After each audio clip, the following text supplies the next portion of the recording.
আমি আমার জীবনের প্রথম একটা আশ্চর্য জিনিস দেখলাম। আর আমনেগুলাকে হেইডা শেয়ার করবো না হেইডা তো হয় না। হ্যালো বন্ধুরা, আসসালামু আলাইকুম। সবাই কেমন আছেন?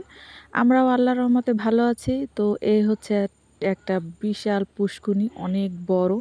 তো আমরা যেখানে ঘুরতে গেছিলাম বা আপনাদের ভাইয়া যেখানে মালামাল পাঠাইছিল তার কলিগের কাছে, তো সেখানে গিয়ে দেখলাম যে একটা পুকুর আছে, সেইখানে নাকি 2টা মাছ আছে। তার অনেক ছানাপোনাও বের হয়েছে।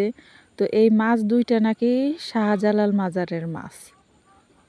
এটা হচ্ছে কি জানি বলে, গজারি মাছ। গজা গজাল মাছ না গজারি মাছ বলে। যাই হোক, আপনারা যেটা বলেন। তো এইটা দেখাইতে আমাদের ভাইয়া নিয়ে গেছিল। পাশে একটা পুষ্কুনি ছিল অনেক বড়। তা ওখানকার গল্প হচ্ছে এটা বহু বছর আগে হচ্ছে ওখানে যার বাড়ি, যার পুষ্কুনি, সেই হচ্ছে গিয়ে খাদেম ছিল। তো ওই যে মাছ দেখা যাইতেছে, আমি আঙুল দিয়ে আবার দেখাই দিচ্ছি, আর একটা মাছ সেই দেখেন আমার দিকে তাকিয়েছিল। তো এখানে ছোট বড় অনেক মাছগুলা দেখছিলাম, আর দূরে যেইটা দেখাইলাম ওইটা হচ্ছে বড়, অনেক বড় মাছ, একদম কুমিরের মতো আইসা সামনে জাগে এই মাছগুলা। আমার কাছে দেখতে এত ভালো লাগছিল, জীবনের প্রথম এই মাছ, এরকম মাছ দেখলাম, তাও আবার মানুষের সামনে এসে দেখা দেয়। তো যাই হোক, এগুলো নাকি মাছ না, এগুলা ধরেন এক ধরনের জিন। তো এইটা ওই শাহজালাল মাজারের থেকে এই মাজারে তো সেই খাদেম বলছিল যে হুজুর আমি তো বাড়ি চলে যাচ্ছি, মানে বৃদ্ধ হয়ে গেছি, এখন আর আসা সম্ভব না, তা আমাকে 2টা মাছ দেন। তো তখন হুজুর বলছিল তুমি বাড়ি চলে যাও, তারপর তোমার পুকুরে এমনি মাছ চলে যাবে। তারপর সে বাড়ি আসার পরে দেখছে এরকম সত্যি সত্যি তার পুকুরে 2টা মাছ।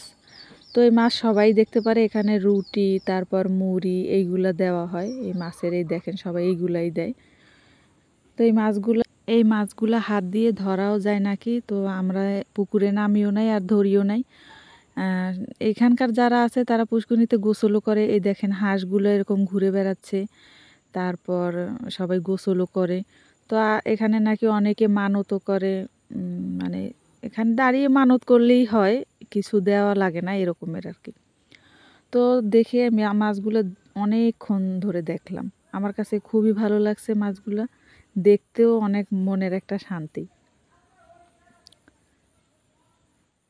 যাক, শাহজালাল মাজারে তো যাওয়া হয় নাই, আর হয়তো যাওয়া হইতেও পারে কোনো একদিন, যদি আল্লাহ নসিবে লিখে থাকে। তো কোনো একদিন যাব, গিয়ে যদি দেখতে পারি।